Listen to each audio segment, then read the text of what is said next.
Hey, how's everybody doing? So I want to show you this lick or a phrase today. I'll call it a phrase. And I learned it from this Joe Pass book that I like to learn from. I've had no formal training. I never went to GIT or AIM. I could never afford to go to any of those schools. But so most of my learning has been from books like this, Joe Pass, and from just learning from other players, watching videos, doing anything I can to learn as much as I can. And but so I was listening to this section of the book. He was playing these really cool phrases to play over a major chord, over the key of C.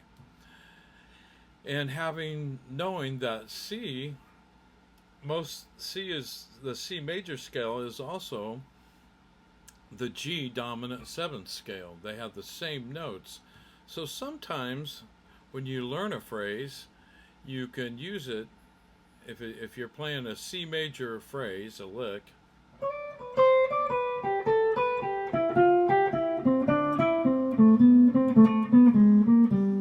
You could play that over a G7 chord and it would work. So here's Joe Pass playing the lick. This book came with a DVD, and I've downloaded it on my computer. So here's Joe Pass playing the lick.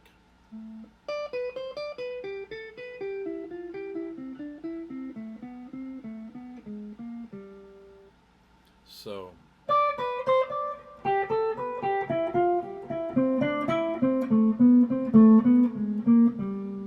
that's the lick. So now I'm going to play that. That was over. He was, like I said, you can see here. Well, it doesn't say it, but example 10. It's the chapter is on playing over major 7 chords. So he plays that phrase over a major 7 chord. Let me do that. I'll play it over a major 7 chord here. And except I'm going to swing it a little bit. He played it pretty straight, you know.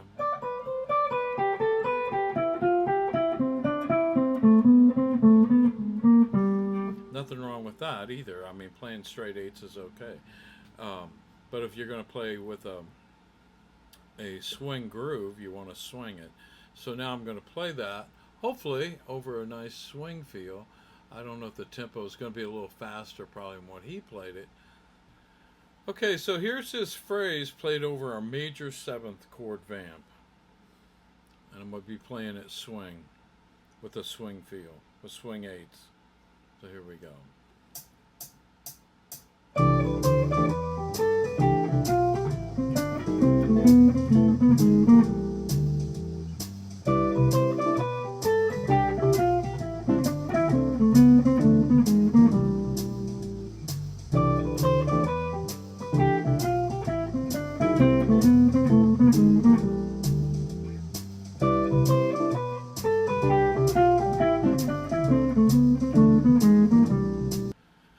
Okay, so here's the same phrase or line played over a G7th chord vamp.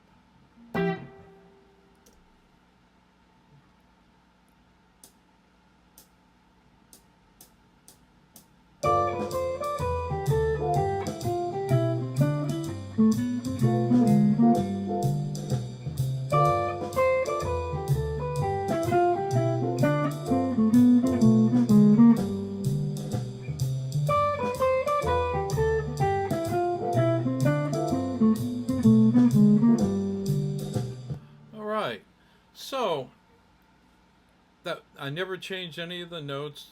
I phrased it the same way on both of the illustrations, and my point is being that sometimes when you learn a phrase or a line or a lick, whatever you want to call it, I get, you know, there's so many different terms used, but so when you learn a phrase, sometimes it won't always work, but sometimes it will work, and you can apply that, you know. So I'm going to do a video on how to play this lick, and again, you're just the illustration that I learned this from was Joe Pass, and you know, playing phrases of that go over a C major 7th chord. And I heard that certain phrase and I thought, I know that, you know, G7 is the 5 when you play a chord scale, and diatonically G7th is the 5, the 5th chord in that diatonic harmonization of the scale of C. So I know that sometimes you can take phrases from a C major chord and use them against the 5 chord, the G7 chord. Okay, so this is how you play this riff, line, phrase, whatever you want to call it. So here we go. Start here on the 10th fret of the high E string, 4th finger, down to the 7th fret of the high E string, 1st finger, 8th fret with your 2nd finger on the high E, back to the 10th fret of the high E string, 4th finger, to the 7th fret of the high E string, 1st finger, to the 8th fret of the B string with your 2nd finger, to the 10th fret of the B string with your 4th finger, to the 7th fret of the high E string, 1st finger, to the 8th fret of the B string with your 2nd finger, 9th fret of the G string with your 3rd finger, to the 10th fret of the G string with your 4th finger. So to the 8th fret of the B string with your 2nd finger,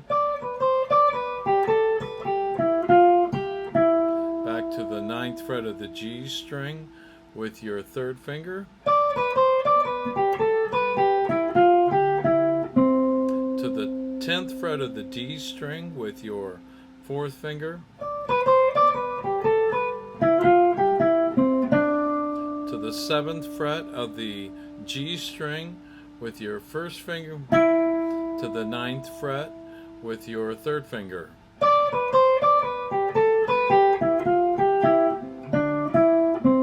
Back to the 10th fret of the D string with your 4th finger,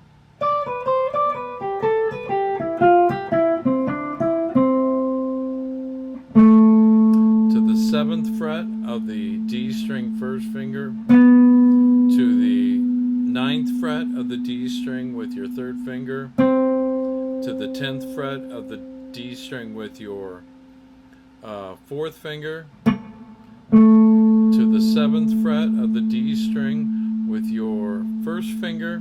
I use my 4th finger here on this note here on the 9th fret of the D string, but you could use your 3rd if it feels more comfortable. Then down to the 6th fret of the D string 1st finger. And again, I use my 4th finger for that note on the 8th fret of the D string. Then ends here on the 5th fret of the D string with your 1st finger. That part right there, if you want to use your 1st and 3rd finger and it works, you know, it's all a matter of preference. At least I feel. I'm sure there'll be people that would argue, no, you use the 1st and 3rd. And probably other people that's going to argue, no, you use the 1st and 4th. I think the 1st and 4th finger feels more comfortable for me. So here, one more time is the phrase.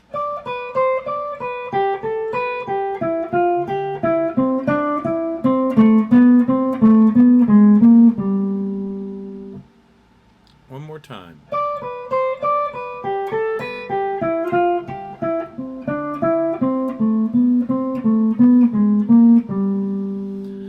Alright, well listen, thanks for watching the videos, and please subscribe if you like what I'm doing here.